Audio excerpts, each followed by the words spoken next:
back to the channel. Today we're going to unravel some incredibly complex events in Genoa.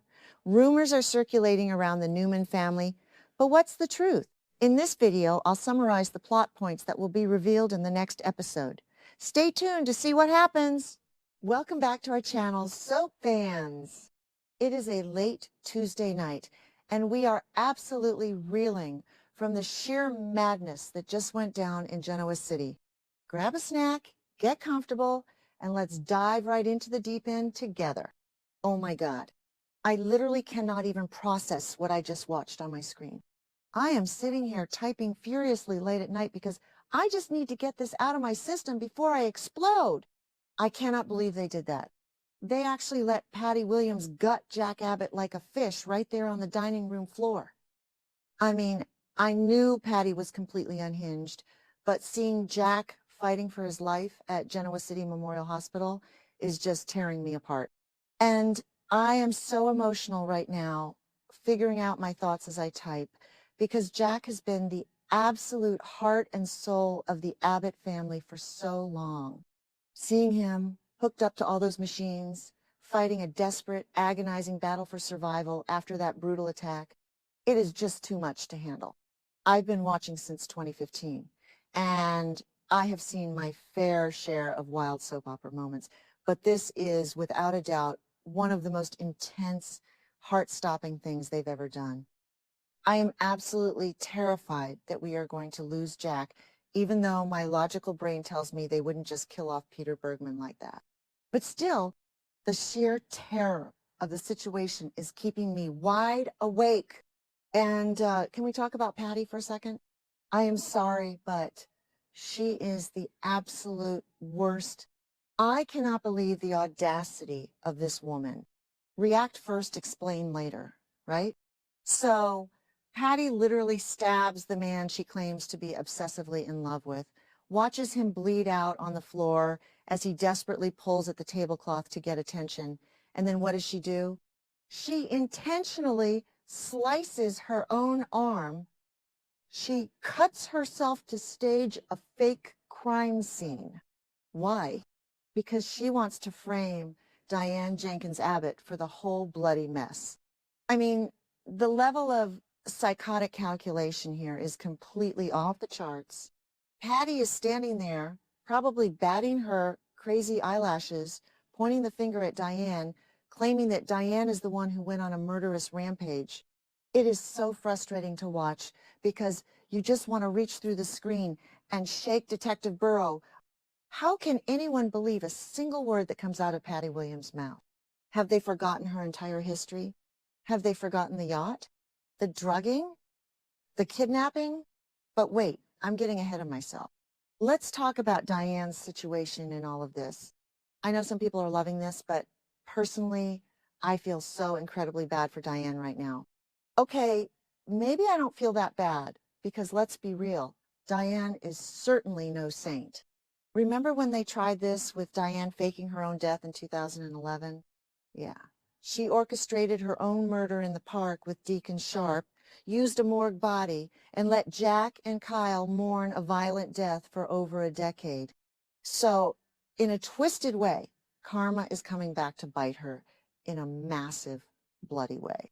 But still, seeing Diane walk into the Abbott mansion, finding Jack on the floor, and getting completely covered head to toe in his blood while frantically trying to save the man she loves, only to be accused of trying to kill him?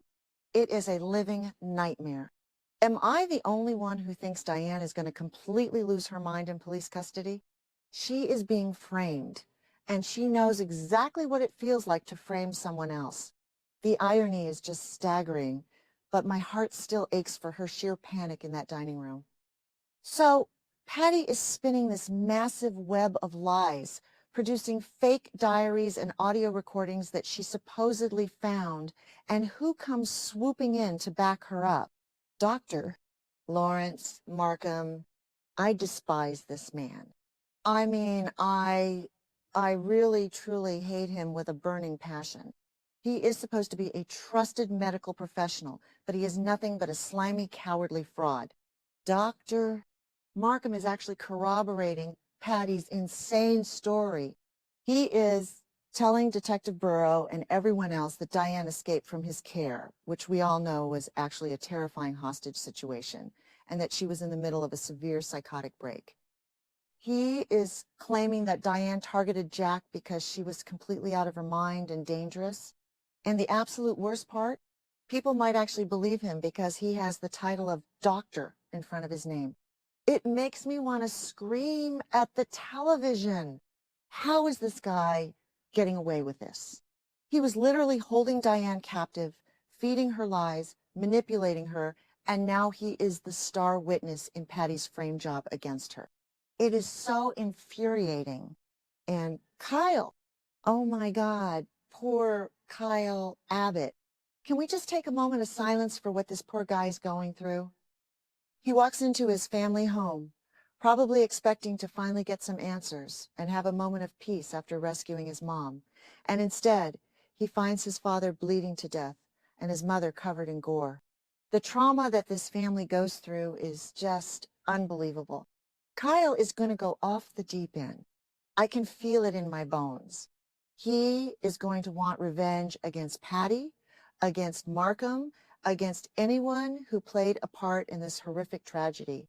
I am dreading it, but I am also kind of here for Dark Kyle. He has been playing the good son for too long, and seeing his dad nearly murdered is going to snap something inside of him. He is already ignoring Diane's pleas to let it go. But honestly, I just want Jack to wake up. I need him to open his eyes and clear Diane's name, because if he doesn't, Diane is going to be locked up for a very long time, and Patty is going to walk away scotangent-free. Okay, wait.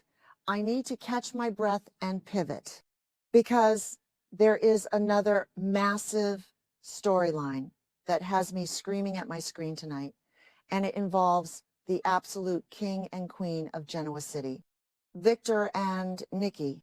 I am so emotionally invested in these two, it's not even funny. So Victor Newman has suddenly made a massive decision that is going to completely dictate Nikki's next moves. We all know Nikki has been in the hospital recovering from that terrifying surgery to remove the tumor pressing on her optic nerve. The stakes were so incredibly high, a 10% survival rate, and she actually made it through. But now her doctor is about to clear her to be discharged from the hospital, and Victor is putting his foot down in the most Victor Newman way possible. Victor is insisting no. He is demanding that his wife return to the Newman Ranch immediately upon her release. And I am sitting here like, excuse me? You literally kicked her out of the house. Am I the only one who remembers how cold and ruthless Victor was being just a few short weeks ago? He was so furious about her friendship with Jack Abbott and her supposed betrayals that he banished her from the ranch and told her to pack her bags. And now, suddenly, he wants to play the devoted, protective husband again? It is giving me absolute whiplash. Nikki is totally shocked by this demand, and honestly, she has every right to be stunned. She doesn't want his pity. She doesn't want him to take her back just because she is sick and vulnerable and facing a massive medical crisis. Nikki has so much pride, and she has fought so hard to maintain her independence, even when her body was failing her. But then you have to look at it from Victor's twisted perspective, because Victor is pulling the practicality card, and as much as I hate to admit it, he kind of has a point. Nikki's vision situation is still completely up in the air. We don't know when or if she is ever going to regain her sight. She might be blind forever, or she might only see blurry shadows for weeks or months. Going back to a suite at the Genoa City Athletic Club is just not feasible for a woman who cannot see. The GCAC is full of strangers, unpredictable layouts, housekeeping carts in the hallways, and it's just not a safe environment for her right now. It makes total sense that Victor is using this logic to get what he wants. Victor knows this. He is arguing that she needs to be at the ranch because she knows that house like the back of her hand. She has lived there for decades. She knows exactly how many steps it takes to get from the living room to the staircase. She knows where every single piece of furniture is located.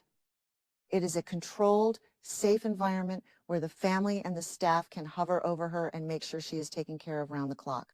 And let's be real, Victor Newman wants to be the one doing the hovering. He wants his queen back in his castle, where he can protect her from the world.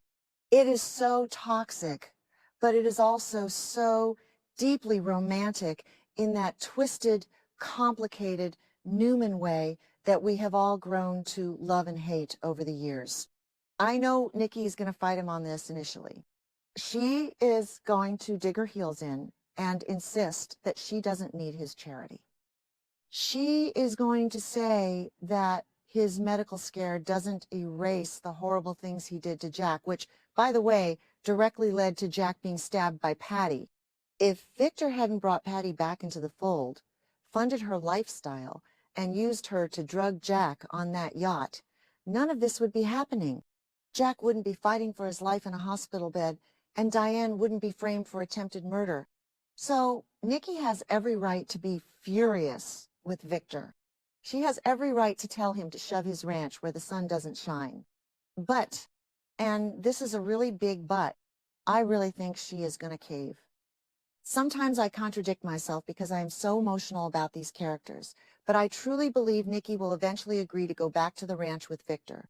The reality of her blindness is going to set in, and the sheer terror of navigating the world without her sight is going to overwhelm her stubborn pride. She needs that familiar space.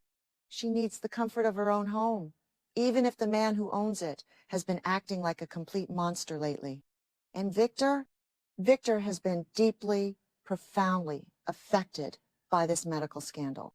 Seeing Nikki so close to death, realizing that he could actually lose the love of his life forever, it was a massive wake-up call for him. Victor is realizing what actually matters in this world. All the corporate espionage, the vendettas against Jack and Kane, the manipulation of Matt Clark, none of it means anything if Nikki isn't by his side to share it with him. So he is going to insist she comes home, not out of pity, but out of a desperate primal need to keep her safe and close to him. And Nikki, despite her anger and her hurt, still loves that stubborn old mule.